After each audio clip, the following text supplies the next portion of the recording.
This episode of SESSLERS Something is brought to you by Dollar Shave Club. All right, everyone. Man, there is one kind of question topic that I've been receiving a lot of in the past week or two, and it's my thoughts on Nintendo. About 2 weeks ago now, I can't remember exactly when this is airing versus when I'm taping it, they kind of warned their investors, hey, our goals, we didn't exactly reach them. Just recently, in the past week, they really put out the numbers. And while I have been one to question how on earth Nintendo thought, I think back in March, that they were somehow going to pick up 9 million sales of the Wii U, they fell dramatically short of that, just kind of cracking 5 million worldwide. That obviously is not very good news, and there's a lot of discussion about what this means for Nintendo. In the short term, Iwata has chosen to take a 50% pay cut. Miyamoto and some other executives are taking a 20% cut. There's a lot of contrition going around and acknowledgement that things aren't exactly working out, despite the fact that software sales were quite strong. If you compare how many Wii U's there are versus, a million plus copies of Mario sold, that's a really good attach rate. The problem is it's attaching to a very small installed base of consoles, and it doesn't really kind of show enough growth that everything can improve down the line. So what does this mean for Nintendo? I'm still of the mind that they need to have a huge management shift and that they really should be exploring taking their classic games and moving them over to mobile devices. And that's really more of a financial thing, but they could make a ridiculous sum of money playing classic NES games on an iPhone or an iPad or a Kindle or a Friend. I don't know what the other ones are called. That would just be fun. It makes sense. That type of game design from those classic days really does transfer quite comfortably over to how we play games on mobile devices. It looks like Nintendo was not going to do it. And a lot of my frustration with the company, and I'll reiterate this again, I love Nintendo. It's why I started this job. And so sometimes I get frustrated seeing something I have such affection for make decisions that strike me as so blatantly obvious as not to be made. But that Nintendo is a very old Japanese company. And Japanese business is very distinct from American business. It's not as reactive. Shareholders and the behavior of shareholders are quite distinct between the US and Japan.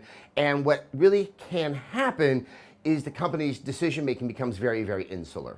Yes, they are probably aware of what's happening in the larger video game marketplace, but they are Nintendo, and they are just kind of beholden to sort of the way that they do things. And I think that's what brought us the Wii U gamepad. That, this need to have a demonstrable piece of innovation, despite the fact that there really is no software that really highlights the value of this innovation. And I think that the short-term prospects for Nintendo are very, very challenging. They have the Wii U. I really don't know. They can't make a new console out of nowhere. I think the best decision they could make is they have 5.5 million people who have bought a Wii U. Most of these are probably very dedicated Nintendo fans. What will get people more energized about Nintendo again? More Nintendo games. But I am least of the mind that many of these Nintendo games are undermined by how kind of awkward you can use the gamepad to control the games. I know there's the Pro Controller, which I think is equally as awkward, just slightly better.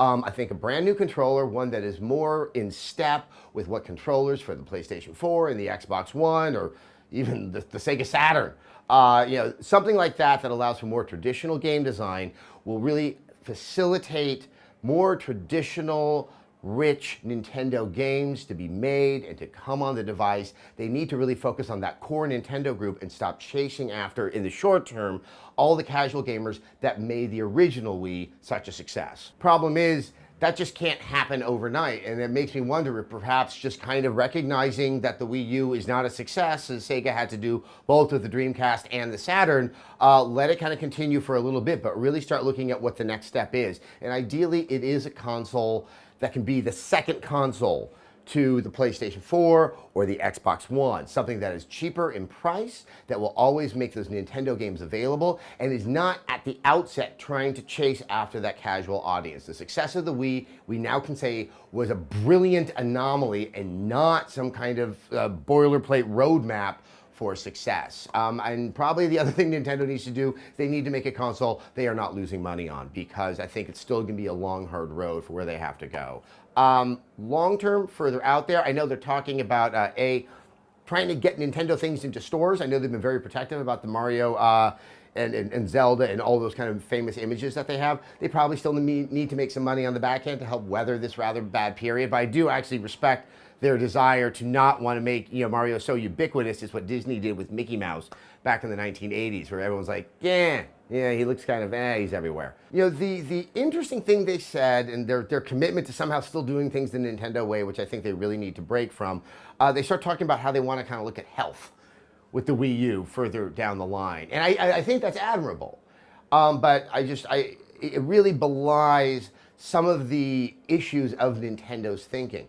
For that health plan to work, you need to have an install base of the original Wii, not what the Wii U has. You need to get the console into the home on the back of the gamer and then let it be discovered for other, you know, activities by other members of the household that aren't that hardcore. They're not on that path just yet, and trying to kind of use that goal of the health application down the line doesn't sound like a silver bullet. It kind of sounds like magical thinking. In fact, that probably is, unfortunately, the best way to categorize this entire misadventure with the Wii U. I still think there's going to be some good games coming down the line. The improving software lineup and the sales success of the 3DS show that they can get themselves out of this situation. But right now, with things looking just kind of challenging for Nintendo, I think something pragmatic and something realistic, which in the long run is about as contrary to the nature of their games as anything could be. All right, let's take a moment and thank our sponsor. Now, as you know, I grow a beard because what's available up on top, it's about as compelling as a rerun of Cops. So I need to shave it to maintain that perfect, this is how I'm meant to look vibe. But that requires razors, and going to the store, and buying something that looks like it was designed by H.R. Geiger. So instead, I start growing fluffy baby chicken peach fuzz on my scalp, and everyone mocks me. That's where Dollar Shave Club comes in. For a few bucks a month, Dollar Shave Club ships amazing razors and other bathroom stuff right to your door. Their blades are just as good as the big shave companies at a fraction of the price. They've also got Dr. Carver's Easy Shave Butter and One Wipe Charlie's. That's all you need for shaving, but there's even more, and it's delivered to your home. Go to dollarshaveclub.com/Sessler to learn more.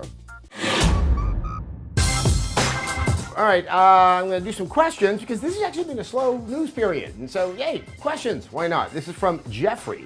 What's your take on the net neutrality now that the government screwed the ruling? I have very strong feelings on net neutrality. Of course, I deeply believe in net neutrality, and it was obviously very frustrating to see a ruling from an appellate court, not the Supreme Court, that kind of threw out the FCC regulation that's trying to impose the sense that you can't kind of pick and choose what service and what ISPs get superior bandwidth. The thing is, it was a far more nuanced ruling than a lot of people are reacting to. What the court said was the issue was not the spirit of what the FCC was attempting to do. In fact, if you really read it, they agree with what the FCC is trying to do. It's the way the FCC tried to categorize what ISPs are, what the internet providers are, was incorrect for the type of regulation they were trying to impose. In fact, if you read that ruling, you can almost see the court saying, hey, if you do it this way, it's probably going to work. And as of today, it looks like the FCC is trying to find another means to do this regulation, even if that's going to require the very challenging work, like going after internet companies that are trying to somehow sort of sabotage the bandwidth for certain types of content providers. I think this is something people have to be very vigilant on. And you know, guys, it's 2014. This is an election year. One good way to really get this conversation going, figure out who your representative is, both on the state and on the federal level, and figure out where they stand on this matter. You make your voice heard. You know, this is something that definitely is of interest to a younger, not completely younger, but to a young demographic. This can really help kind of shape that debate. This is a very excellent idea of sort of people power. So like I said, check it out and let them know that this is something that's very important to you when you make your decision in November.